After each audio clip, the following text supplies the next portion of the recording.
Okay, YouTube, this is a Samsung, what is this? DV42H5000EW-A3. It's not heating. Internet says it is probably the heating element, so I am replacing that heating element.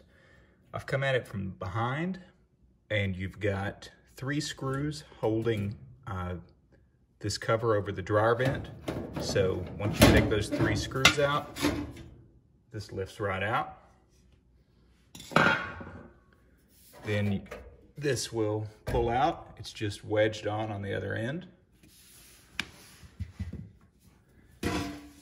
And then the trick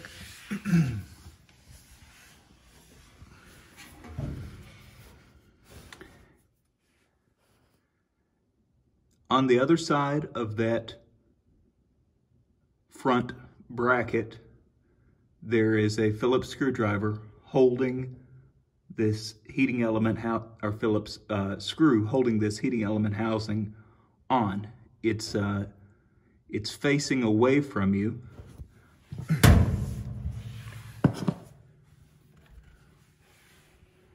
This is the screw facing away from you like that. So the trick is to get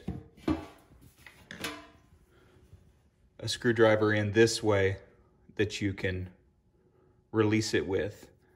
This is about as long as you can go. There's not a lot of room in there, and it's in there, it's pretty tight, so you've got to put a little bit of pressure to release it.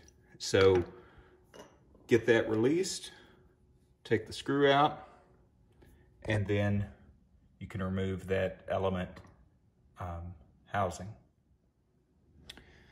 All right, we've got the element in the housing out now. Just released the 6 connectors on the side there. And then you just kind of lift up on the front of the element because it's got this little tab that's sitting down in that front bracket. So from inside the dryer, kind of tilt it up, wiggle it out, and you can get it out. And now just going to buzz this apart and put the new element in. Okay, so we've taken out 7 or 8 screws just along each side there, and I did not remove these screws for the connectors because you can just flip it over and you can open it up enough to just pull the element right out. It's still connected back here, and to release that on the little spade bit here, there's a little tab that's just pushed up. So we're just going to push that tab down on each one and slide these out and reverse the procedure for the new one. All right, we are finished. Dryer is back together and running.